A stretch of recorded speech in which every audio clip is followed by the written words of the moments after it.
नमस्कार, सत श्री अकाल, आदाब। रूस ने गुपचुप तरीके से अपना मून मिशन लूना 25 लॉन्च कर पूरे विश्व में सनसनी मचा दी है। पिछले 47 साल में चांद पर अंतरिक्ष यान भेजने की रूस की यह पहली कोशिश है। अपना पहला मून मिशन सन 1976 में लॉन्च किया था। बीते शुक्रवार को लॉन्च किए गए मिशन लूना 25 अंतरिक्ष यान के दक्षिणी ध्रुव पर 21 अगस्त को उतरेगा। ऐसा माना जा रहा है कि यहां पानी होने की संभावना है। इससे पहले 14 जुलाई को भारत ने अपना चंद्रयान 3 मिशन लॉन्च किया था, जिसकी भी दक्षिणी ध्रुव पर उतरने की संभावना है और जरूरत पड़ने पर चंद्रयान 2 के ऑर्बिटर का इस्तेमाल भी कर सकेगा। रूस के इस अभियान की होड़ भारत, चीन और अमेरिका के मून मिशन से भी है। अमेरिका और चीन ने चांद के दक्षिणी ध्रुव पर अंतरिक्ष यान उतारने के लिए एडवांस मिशन शुरू किया हुआ है। रूस की स्पेस एजेंसी रोसकॉस्मोस के मुताबिक लूना 25 सोयूज 2.1B रॉकेट से लॉन्च किया गया। यह रॉकेट 46 मीटर लंबा और इसका वजन लगभग 313 टन है। वहीं लूना 25 में रोवर व लैंडर हैं। इसके लैंडर का वजन लगभग 800 किलोग्राम है। लूना 25 पहले चांद पर सॉफ्ट लैंडिंग की कोशिश करेगा। इसके साथ ही हम मिट्टी के नमूने जुटाएगा और साथ ही पानी की उपलब्धता की भी जांच करेगा। लूना 25 चांद के दक्षिणी ध्रुव पर लगभग 1 साल तक काम करेगा, जिसमें यह चांद पर मिट्टी, पानी, बर्फ व तापमान के नमूने जुटाएगा। रूस के मून मिशन के राजनीतिक मायने भी निकाले जा रहे हैं। रूस ने कहा कि यूक्रेन युद्ध शुरू होने के बाद पश्चिमी देशों ने प्रतिबंध लगाकर उसके अंतरिक्ष कार्यक्रमों को निशाना बनाने की भरपूर कोशिश की, लेकिन असल मायने में पश्चिमी देशों के प्रतिबंध रूसी अर्थव्यवस्था को ध्वस्त करने में नाकाम साबित रहे हैं। अगर रूस का मून मिशन सफल रहता है तो यह रूस के लिए सबसे बड़ी उपलब्धि साबित होगी। जिस तरह पश्चिमी देशों ने रूस पर प्रतिबंध लगाए थे, रूस ने उन सभी प्रतिबंधों की धज्जियां उड़ाते हुए यह दिखा दिया कि रूस ना ही पहले कभी किसी के दबाव में था और ना ही आज व आगे भी उस पर कोई भी देश दबाव बना सकेगा।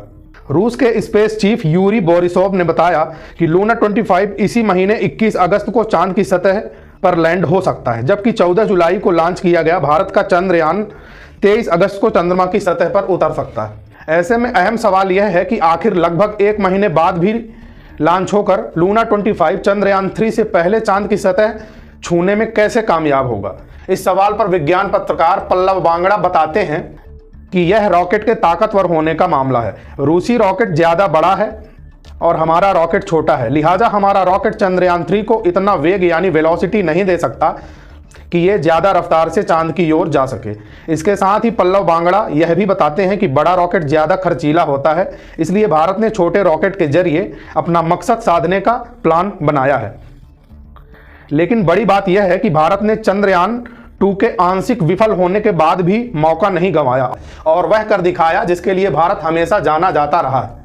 सबसे किफायती खर्च में मंगल के बाद चांद की सतह पर पहुंचना। जहां पश्चिमी देशों को अंतरिक्ष पर पहुंचने में हजारों लाखों करोड़ रुपए लग जाते हैं, वहीं भारत ने महज 615 करोड़ में चांद तक पहुंचने में सफलता प्राप्त कर ली। इतने बजट में तो बॉलीवुड आजकल आदिपुरुष जैसी घटिया फिल्में बनाता है। भारत ने अपने सीमित संसाधनों के बावजूद अपने मिशन को लॉन्च कर दिखाया। यह भारतीय वैज्ञानिकों के अदम्य साहस और जज्बे की बदौलत ही संभव हो पाया है। लेकिन लूना का स्टेटस व दमखम देखकर 3 इडियट के रैंचो की याद आ जाती है, जो पूरे साल पढ़ाई नहीं करता लेकिन फाइनल्स के रिजल्ट में सबसे पहली पोजीशन में वही आता है। धरती से चंद्रमा तक की दूरी जिस चंद्रयान को तय करने में 40 दिन लगते हैं, उसे रूस का लूना 25 10 दिन में ही कैसे तय कर लेता है, आइए जानते हैं। पहला reason, lift off mass. Lift off mass यानी लॉन्च के वक्त यान का वजन। चंद्रयान का लिफ्ट ऑफ मास है 3900 किलोग्राम, वहीं लूना का लिफ्ट ऑफ मास है 1750 किलोग्राम। लूना का हल्का वजन उसके तेज उड़ान में मददगार साबित हो रहा है। दूसरा कारण है तेल यानी फ्यूल। चंद्रयान में फ्यूल लिमिटेड है, इसलिए इसमें धरती व चांद की ग्रेविटी का इस्तेमाल किया जा रहा है। वेलोसिटी या गति प्राप्त करने के लिए चंद्रयान धरती के ऑर्बिट में ज्यादा वक्त तक घूमता रहा। यही कारण है कि चंद्रयान धरती पर ज्यादा देर तक चक्कर लगाता रहा। वहीं लूना के पास तेल की कोई दिक्कत है ही नहीं। गति के लिए लूना चंद्रयान की तुलना में धरती व चांद की ग्रेविटी पर कम निर्भर है। लूना की अपनी गति ही उसे चांद के नजदीक पहुंचा देगी। चंद्रयान 3 को धरती की ऑर्बिट से चांद के ऑर्बिट में जाने में 22 दिन लगे, वहीं लूना ने यह सफर महज 6 दिनों में ही पूरा कर लिया।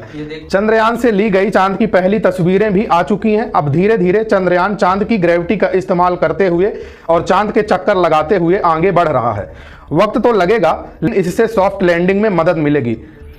अपने पिछले अनुभवों को देखते हुए फूंक फूंक कर कदम रखने की आवश्यकता है। अब बताते हैं तीसरी वजह।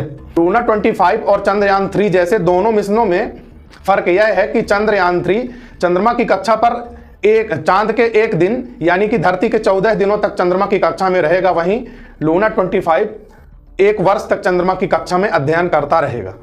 इसका मुख्य कारण यह है कि चांद रात को बहुत ज्यादा ठंडा हो जाता है और चंद्रयान को गर्म रखने के लिए उसमें फिलहाल ऐसे कोई भी उपकरण नहीं है, जबकि लूना 25 में यह सुविधा मौजूद है। यही वजह है जो कि लूना 25 को चंद्रयान से दमदार बनाते। इस प्रकार कछुए और खरगोश की चाल में यहां खरगोश जीत तो जाएगा, लेकिन कछुए की उपलब्धि को भी कभी नकारा नहीं जा सकेगा। हम अपने चैनल और पूरे देशवासियों की तरफ से इसरो में काम कर रहे प्रत्येक व्यक्ति को इस उपलब्धि के लिए शुभकामनाएं और धन्यवाद देते हैं। साथ ही उम्मीद करते हैं कि आपको हमारा यह वीडियो जरूर पसंद आएगा और ऐसे ही और भी वीडियोस देखने के लिए हमारे चैनल को लाइक, शेयर और सब्सक्राइब कर लें। धन्यवाद। जय हिंद, जय भारत।